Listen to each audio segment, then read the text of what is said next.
বিসমিল্লাহির রহমানির রহিম। আসসালামু আলাইকুম রহমতুল্লাহ। ঈদ মোবারক। আজ হচ্ছে 2026 সালের পবিত্র ঈদুল ফিতর। আলহামদুলিল্লাহ, আজকে আমার প্রায় 7 বছর পর ঈদ আসছে। 19 সালের পরে এই প্রথম 26 সালে আমার জন্য ঈদ আসছে। তো রিজনটা এখন না ইনশাল্লাহ বলবো, কেন কিভাবে। আসলে কিছুটা আঁচ করতে পারছেন যে আমি কোথায় দাঁড়িয়ে আছি। এতটাই হ্যাপিনেস। ওই যে পিছনে দেখতে পাচ্ছেন আমার বাইসাবের সাথে ঈদ করা হয়েছে ইনশাল্লাহ। এটা হচ্ছে আমাদের প্রজেক্ট, এই হচ্ছে মিষ্টি কুমড়া। অবশ্যই এটার রিজনটা আমি বলবো ইনশাল্লাহ। এটা হচ্ছে আমাদের গাছে আলহামদুলিল্লাহ আমের কিছুটা দেখা যাচ্ছে, আমের মুকুল করেছে, কিছু ঝরে গেছে, কিছু হয়েছে আর কি। এই পাশেও দেখা যায়। আর টমেটো আছে অনেক সুন্দর সুন্দর। আর গ্রামের দৃশ্য, প্রকৃতি এতটাই সুন্দর, আমাকে সবচেয়ে বেশি মনোমুগ্ধ করে একটা পরিবেশ গ্রামের। আর আমার ভাইসাব দাঁড়িয়ে আছে পিস্তল নিয়ে ওই কর্নারে। এই যে আমার ভাইসাব, ওরে বাপ রে বাপ, ভাইসাব পুরো অ্যাটেম্প টু মার্ডার।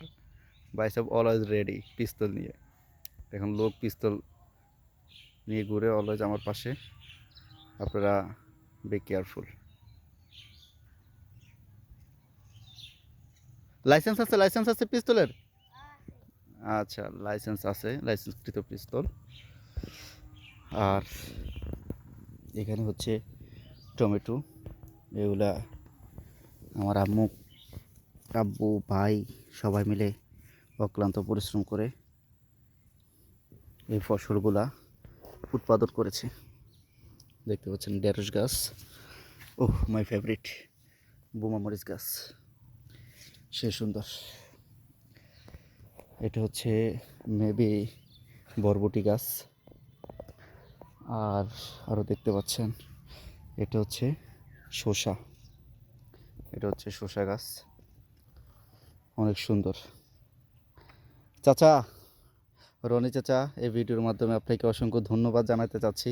আমি আপনার কাছে কৃতজ্ঞ। আজকের এই পর্যন্ত আসা আপনার অনেক অবদান, যেটা আমি বলে শেষ করতে পারবো না।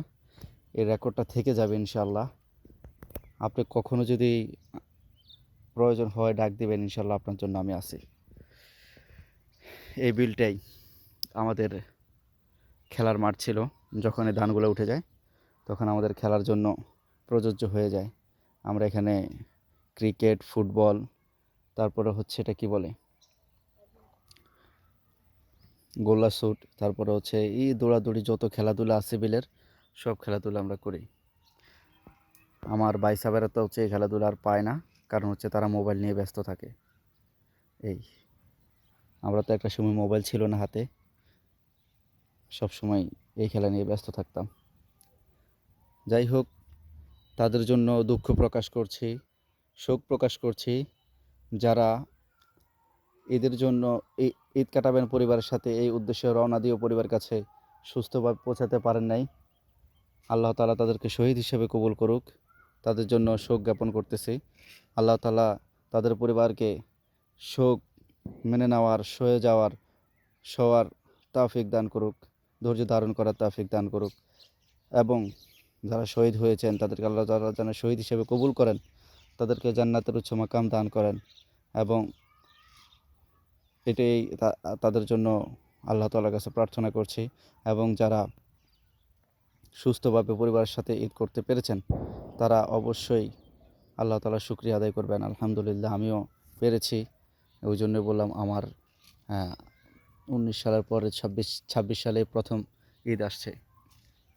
যাই হোক, ভিডিওর মাঝে আরেকটা, অনেক মানুষ আছে আমার জীবনে এই 6-7টা বছর অনেক অবদান রেখেছে। তার মধ্যে আমার ক্লোজ ফ্রেন্ড মাদ্রাসার মোহাম্মদ হাফেজ মোহাম্মদ রাকিবুল ইসলাম, তার কথা না বললেই নয়।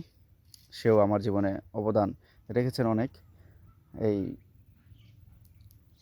ক্লান্তিলগ্ন সময়, তো এখনও রাখছে। সে আজকে ঈদের দিন আজকে আমাকে কল দিয়ে একটু কথা বলল। তো আমি তাকে বললাম যে হচ্ছে আমি খুব ব্যস্ত ছিলাম, যার কারণে হচ্ছে কল দিতে পারেন। ইনশাল্লাহ আমি কিছুক্ষণ পরে কল দিব ইনশাল্লাহ। তো সকলে ভালো থাকবেন, সুস্থ থাকবেন, সকলের ঈদ ভালো কাটুক পরিবারের সাথে। আর দূর প্রবাসে যারা আছেন তারা তো অবশ্যই পরিবার ছেড়ে আছেন, আপনাদের জন্য দোয়া রইল, আল্লাহ তাআলা আপনাদেরকে হেফাজত করুক। তো সকলে ভালো থাকবেন। আল্লাহ হাফেজ। আসসালামু আলাইকুম রহমতুল্লাহ।